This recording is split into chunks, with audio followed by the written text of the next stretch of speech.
Hello students, welcome to my channel.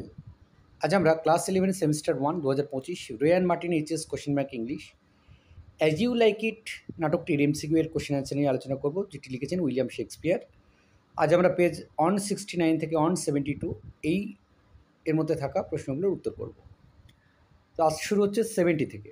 Rosalind and Celia disguise themselves as. Rosalind and Celia তারা ছদ্মবেশ ধরেছিল কিসের? না, শেপার্ড অ্যান্ড শেপার্ডেস, মেষপালক মেষপালিকা। When Rosalind and Celia had settled in their new way of life in the forest of Arden, Orlando কিন্তু সেখানে in the same forest, সেই একই বনে ছিল যেখানে রোজালিন্ড এবং সিলিয়া যে বনভূমিতে ছিল। স্যার রোল্যান্ড ডিবয়েসের elder son was Oliver. Roland ডিবয়েসের বড় ছেলের নাম হচ্ছে Oliver. 73 when Sir Roland de Boys died he left Orlando under the care of Oliver. Roland de Boys মারা যাওয়ার সময় অরল্যান্ডোকে অলিভারের যত্নে কিন্তু রেখে যায়। অলিভার ইয়াঙ্গার ব্রাদার ওয়াজ, অলিভারের ছোটো ভাইয়ের নাম হচ্ছে Orlando. Oliver plan to murder Orlando after he won the wrestling match. Oliver মনস্থির করে যে অরল্যান্ডোকে মল্লযুদ্ধে জেতার পরে তাকে মেরে ফেলবে। কীভাবে? না, by burning him alive when he slept. ঘরের মধ্যে যখন ঘুমিয়ে থাকবে তখন তাকে জ্বলন্ত পুড়িয়ে মেরে দেবে। Who was the faithful servant of Sir Roland de Boys. Sir Roland ডিবয়েসের চাকর কে ছিল? অনুগত চাকর ছিল Adam. Adam overheard Oliver's plan of murdering his brother. Adam শুনতে পেয়েছিল অলিভার তার ভাইকে মারার পরিকল্পনা করছে। 78 Orlando was warned of his impending danger by Adam. হ্যাঁ, অরল্যান্ডো তাকে সতর্ক করেছিল কে? না, অ্যাডাম সতর্ক করেছিল। Whom did Orlando resembles. Orlando কার মতো দেখতে? না, হিজ ফাদার, তার বাবার মতো দেখতে। Adam had a special affection for Orlando. অ্যাডামের একটা আলাদা রকমের অনুভূতি রয়েছে অরল্যান্ডোর প্রতি। কেন? না, হি রিজেম্বলড হিজ ফাদার, সে কিন্তু তার বাবার মতো দেখতে। 81 Sir Roland de Boys servant Adam advised Orlando to escape as soon as possible. Adam বলেছিল অরল্যান্ডোকে যত তাড়াতাড়ি সম্ভব সেখান থেকে পালাতে। 82 Adam gave Orlando the gold amounting to 500 crowns. Adam অরল্যান্ডোকে 500 ক্রাউন স্বর্ণমুদ্রার একটা কিন্তু তাকে দিয়েছিল আর কি। Who accompanied Orlando when escape. অরল্যান্ডোর সঙ্গে কে গিয়েছিল? পালিয়ে গিয়েছিল একসঙ্গে? অ্যাডাম গিয়েছিল, তার চাকর। When Adam became tired and hungry and could not move any further Orlando. যখন অ্যাডাম খুব খিদে পেয়েছিল আর চলতে পারছিল না, তখন অরল্যান্ডো কী করেছিল? Carried him in his arms to the shelter of a tree. তাকে ঘাড়ে করে নিয়ে বা কাঁধে করে নিয়ে তাকে একটা গাছের নিচে বসিয়ে রেখেছিল। Good old man rest your weary limbs here the words are said by. এই কথাগুলো কে বলেছে? এই কথাগুলো অরল্যান্ডো বলেছে অ্যাডামকে। যখন আজকে অ্যাডাম আর চলতে পারছিল না, তাকে গাছের নিচে বসিয়ে সে এই কথাটা বলেছিল। হ্যাঁ। In search of food Orlando happen to arrive at the part of the forest where. কোথায় এসেছিল? না, ব্যানিশ ডিউক ওয়াজ স্টেইং, যেখানে সেই বিতাড়িত ডিউক তারা ছিল আর কি। When Orlando came upon the company of the Duke and his friends, the Duke and his followers were going to have their dinner. Orlando যখন সেই ডিউকের বন্ধু এবং তার মানে তার সঙ্গীদের সামনে এসে পড়ে, তখন ডিউক তারা কিন্তু ডিনার করছিল, রাতের খাওয়া। 88 Orlando demanded food from the dinner table of the Duke rudely on শোর পয়েন্ট। অরল্যান্ডো খাওয়ার দাবি করেছিল খুব ভীষণভাবে ক্রুদ্ধভাবে এবং তরবারি দেখিয়ে কিন্তু। 89 when the duke wanted to know the reason for Orlando's drawing of the sword, the latter explain that he was dying of hunger. হ্যাঁ, সে বলেছিল যে সে ক্ষুধায় মারা যাচ্ছে, সেই কারণে সেই তরবারি দেখিয়ে এমনটা করেছে আর কি। এবং এছাড়াও সে বলেছিল যে হয়তো বনভূমিতে এখানে যদি মানে ভয় দেখানো না হয় তাহলে হয়তো সে খেতে পাবে না, সেজন্যও এমনটা করেছে।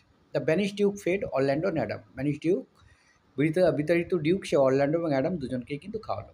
ওয়াইল roaming in the forest Ganymede and Aliena were surprise to see. যখন বনের মধ্যে ঘুরছিল গ্যানিমিড এবং অ্যালিয়ানা, তারা কি দেখে অবাক হয়? এক হচ্ছে Rosalind's name carved on the bark of the tree. গাছের গায়ে রোজালিন্ডের নাম লেখা আছে। Love sonnet address to Rosalind attach trees to the barks. আর তার নামে, রোজালিন্ডের নামে সব প্রেমের কবিতা লেখা রয়েছে গাছের ছালে পাতায়। 92 who carved Rosalind's name on the bank of the trees. কে ওই গাছের গায়ে রোজালিন্ডের নাম লিখেছে? উত্তর হচ্ছে অরল্যান্ডো। কারণ অরল্যান্ডো ভীষণ ভালোবেসে ফেলেছে, লাভ অ্যাট ফার্স্ট সাইট হয়ে গেছে তাদের দুজনের মধ্যে। Rosalind could easily recognize Orlando. Rosalind খুব সহজেই অরল্যান্ডোকে চিনতে পারলো। কেন? না, he was wearing the gold chain given by her. যে সোনার চেন সে দিয়েছিল সেটা দেখে। 94 Rosalind teased Orlando by talking about a lover who had spoiled the bark of trees.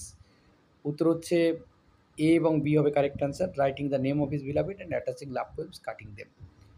Rosalind teased Orlando by saying, Rosalind অরল্যান্ডোকে কী বলে খেপাতে লাগলো, if she should she would find the lover, যদি সে সেই প্রেমিককে খুঁজে পায়, who had spoil the bark she would advise him, যে তাকে যদি খুঁজে পায় তাহলে যে এই গাছের ছালগুলো নষ্ট করেছে তাকে কিছু উপদেশ সে দেবে। 96. When Ganymede expressed her desire to give the lover some advice to cure him of his love, Ganymede তার যে ইচ্ছে প্রকাশ করে তখন কী হয়েছিল, Orlando confess that he was the lover, Orlando তখন স্বীকার করে নেয় সেই হচ্ছে সেই লাভার যে কিনা ওই লাভ সনেটগুলো লিখেছে।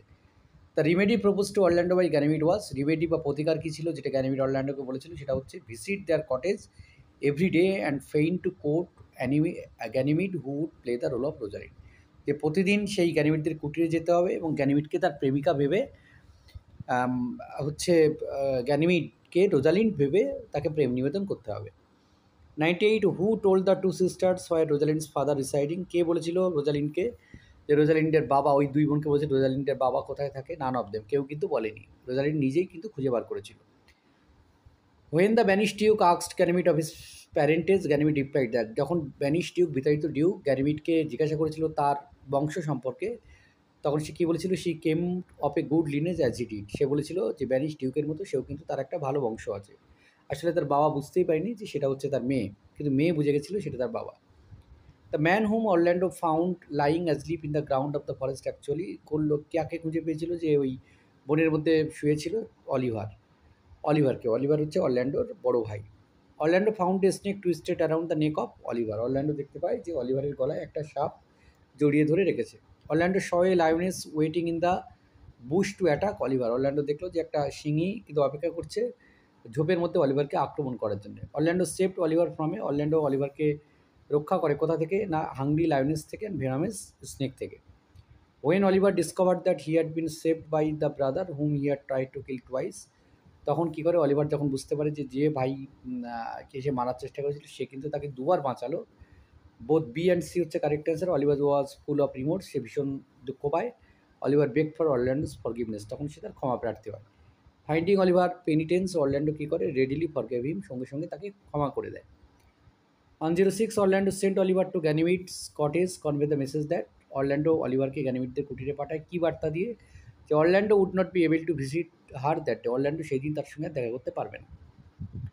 অ্যালিয়ানা was impressed with Oliver because, Aliena খুব আকর্ষিত হয় অলিভারের প্রতি, কেন না way of expressing sincere grief for his earlier offences, মানে আগে যে পাপ অপরাধগুলো করেছে তার জন্য তার অপরাধ বোধে কিন্তু সে ভুগছে। Oliver fail in love, Oliver ভালোবেসে ফেলে কাকে না, অ্যালিয়ানাকে, অর্থাৎ অ্যালিয়ানার উপর সিলিয়াকে ভালোবেসে ফেলে। Ganymede fainted hearing about wounds of Orlando, Ganymede কিন্তু অজ্ঞান হয়ে যায় অরল্যান্ডোর সেই আহত হওয়ার কথা শুনে। On 0 returning to Orlando, Oliver told him, অরল্যান্ডোর কাছে ফেরার পরে অলিভার তাকে কী বলেছিল, যে how Ganymede had fainted on hearing that Orlando was wounded, এবং B how Oliver had fallen in love with Aliena, কীভাবে ভালোবেসে ফেলেছে আর কীভাবে অরল্যান্ডোর কথা শুনে গ্যানিমিড অজ্ঞান হয়ে গেছিল। Oliver went to Aliena to ask for, Oliver অ্যালিয়ানার কাছে যায় কিসের জন্য, হার হ্যান্ড ইন ম্যারেজ, তার বিয়ের জন্যে, বিয়ে করবে সেটা জানানোর জন্য। When Orlando and Ganymede were talking about Oliver's marriage, Orlando expressed his desire to marry his beloved Rosalind the same day. 113. Ganymede said that she would bring Rosalind there with the help of a special magical power. Ganymede বলেছিল রোজালিন্ডকে সে সেখানে নিয়ে আসবে একটি বিশেষ জাদু শক্তির দ্বারা। Ganymede came to the Duke to ask for his permission for Orlando's marriage with Rosalind. Ganymede কিন্তু ডিউকের কাছ থেকে অনুমতি নিয়ে নেয় অরল্যান্ডোর সঙ্গে রোজালিন্ডের বিয়ের জন্য। অলিভার ম্যারিড, অলিভার কাকে বিয়ে করে, সিলিয়াকে। The wedding of Rosalind Orlando and Celia Oliver took place in, এই রোজালিন্ড অরল্যান্ডো এবং সিলিয়া অলিভারের বিয়ে কোথায় অনুষ্ঠিত হয় না, দ্য ফরেস্ট অফ আর্ডেন, আর্ডেনের জঙ্গলে। In as you like it the happy marriage followed by him, happy ম্যারেজের যে সুখের যে বিবাহটা হলো তারপর তারা কী করেছে, ভেরিসন বা হরিণের মাংস খাচ্ছিল। The usurper headed for the forest to kill his brother, সেই দখলদার সে কিন্তু বনের মধ্যে এসেছিল তার ভাইকে মারার জন্য। As Duke Frederick enter the forest he met a hermit, যখন ডিউক ফেডারিক সেই বনের মধ্যে প্রবেশ করে তখন একটা সন্ন্যাসীর সঙ্গে তার সাক্ষাৎ হয়। Duke Frederick was completely changed by a, আর ডিউক ফেডারিক পুরোপুরি পরিবর্তিত হয় একজন হারমিটের তার কথার দ্বারা আর কি, তার উপদেশের দ্বারা। Duke Frederick took the decision of spending his last days in a religious house, Duke Frederick তিনি মনস্থির করেন তিনি তার জীবনের শেষ দিনগুলো কাটাবেন কিন্তু ওই রিলিজিয়াস হাউসে আর কি, ধর্মীয় স্থানগুলোতে। Frederick's first act of penitence was to send the messenger to his brother to restore him. ফেডারিকের প্রথম কাজ কী ছিল? প্রথম কাজ হচ্ছে এগুলো সবটাই হবে his domain and the followers, the lands and the revenue, সব কিছু ফেরত দেওয়া তার ভাইকে। The news of restoration of all the property came to the banish duke at the time of, কখন এই খবরটা এলো না, A and B correct answer, the marriage of his daughter and marriage of his niece, এই সময়ে। For her father's decision Celia, তার বাবার জন্য সিলিয়ার কী হলো, lost her position as the heir of ডিউকডমের উত্তরাধিকারীর জায়গায় সে হারান। In the end the senior duke rewarded his true followers, তার সত্যিকারের অনুসরণকারী বা অনুগামীদেরকে তিনি কিন্তু পুরস্কৃত করলেন। Who are please to return with the lawful duke to his place, is worthy followers হবে correct answer. From the character of Rosalind we come to know that she is graceful and intelligent. এবারে হচ্ছে fill in the blanks, আমি কিন্তু শুধুমাত্র উত্তরগুলো পরপর বলে যাবো, সো দ্রুত তোমরা কিন্তু এটাকে মার্ক করে নেবে। এবং পুরো গল্পটা যেহেতু পড়া হয়ে গেল, কারেক্ট মানে অ্যান্সার হয়ে গেল, এখানেও যেগুলো রয়েছে প্রায় কিছুটা মিল রয়েছে বা কিছুটা নতুন প্রশ্নও রয়েছে। প্রথম হচ্ছে দ্য ডিউক রিজেইনড ইন মানে কোথাকার রাজা, ফ্রান্সে। 2 নম্বর হচ্ছে Frederick's brother was the real owner of the ডিউকডম।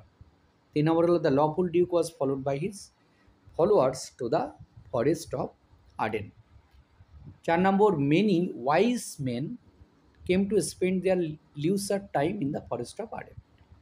5 number the duke found sweet uses of adversities in exile. 6 number the senior duke found tongues in trees, books in the flowing streams, and sermons in stones and good in everything. Number 7, Rosalind became sad thinking about the lawful duke's banishment. Number 8, Rosalind and Celia went to watch the sport of wrestling. Number 9, Celia and Rosalind thought they would face a tragedy as a practiced wrestler was to fight an inexperienced young man.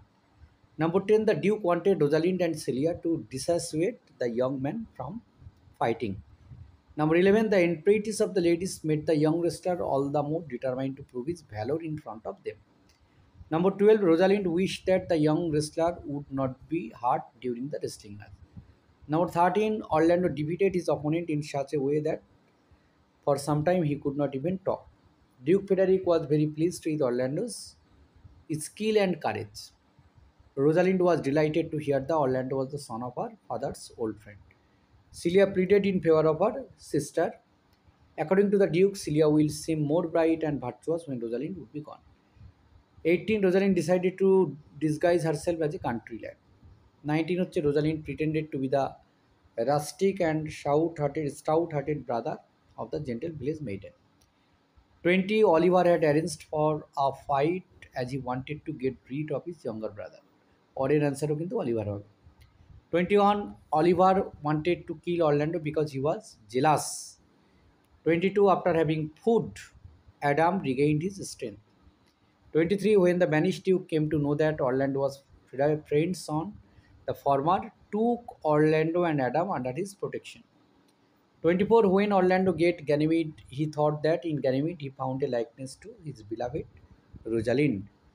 25, Rosalind did not disclose her identity to Orlando and the Forest of Arden because she wanted to test Orlando's love for her. 26, Oliver was full of remorse after Orlando had killed the lioness. 27, Orlando was about to go, but his brotherly affection prevented him from leaving his brother in danger. 28, with its sharp claws, the lioness tore on Orlando's arms. 29, Oliver resolved to give his home and estate to Orlando. 30, Orlando suggested that Oliver should invite the banished Duke to his brother's marriage. 31, Ganymede said that she would bring Rosalind by a special magical power which she had learned from her uncle. Oliver and Eliana got married 1 day after their first meeting. 1 day away. 33, Ganymede came to the banished Duke and asked if he was willing to give the daughter in the hands of Orlando. 34 হচ্ছে venison is the meat of deer. তো এই ছিল এই পর্বের সমাধান। ধন্যবাদ সকলের সঙ্গে থাকার জন্য। দেখা হচ্ছে পরের ভিডিওতে।